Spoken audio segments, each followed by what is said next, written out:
And welcome to your next PB&J card class. Today we'll be creating a pair of cards using a fun technique with penny black background stamps and gesso.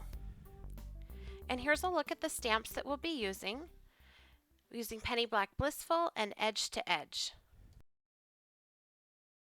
So to begin, I'm going to take some gesso. I'm just pouring it here into the cap to use as like a little palette. And I'm going to paint this onto my background stamp using a foam brush. And I'm working quickly so that it doesn't dry before I have time to stamp it. And putting on sort of a medium coat or layer as far as thickness and how much I put on. And I want to see some of those sort of lines from the brush or the brush strokes. I'm going to lay a piece of white cardstock onto this and just hold with one hand and rub with the other, and I'm pressing very lightly as I do this. And then I will peel up the background.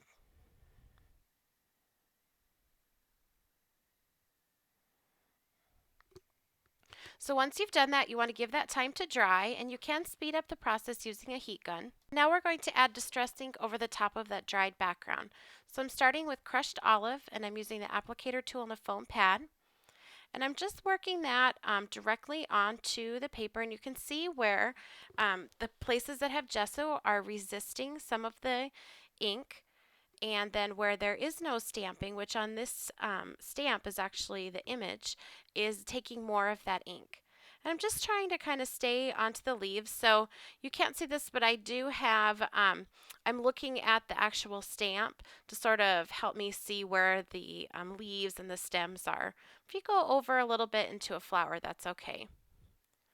I'm re-inking as I go so I get a nice rich color.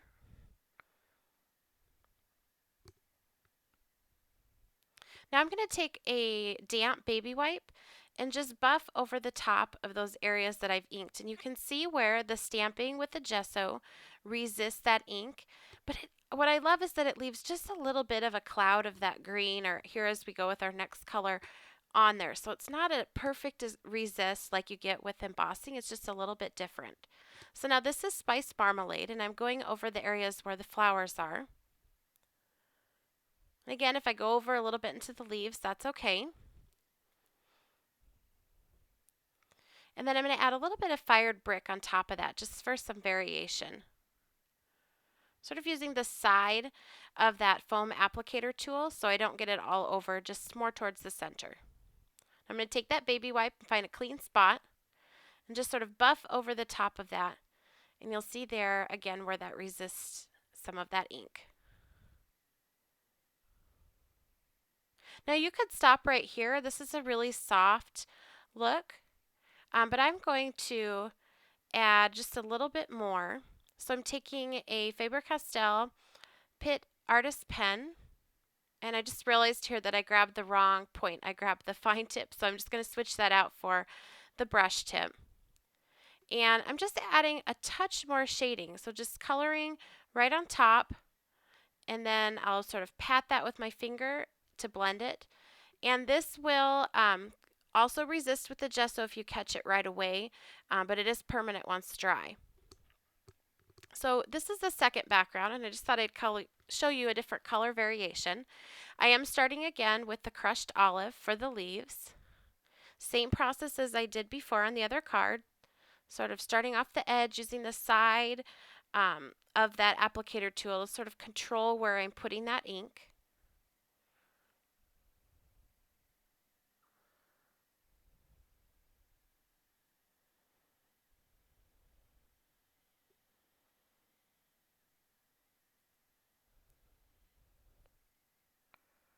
And then I'm ready now to take off that excess green.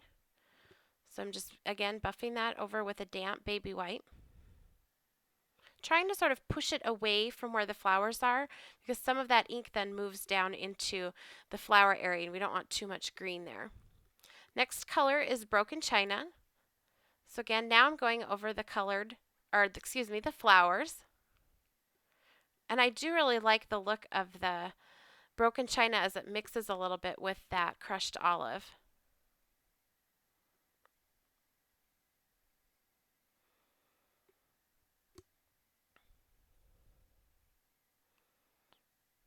Then just to darken this up a little bit more, the next color I'm going to grab is Seedless Preserves. And I just want a little bit, because if you put too much of this with the blue, you'll get sort of a dark muddy color. So just a little touch of that Seedless Preserves. And then again, I'm just clearing that with the baby wipe, removing some of that from the gesso stamped background. So here's another look at those projects. I love the way you can sort of see the brush strokes or the streakiness of the stamping, and that's from applying the gesso onto the stamp with a brush.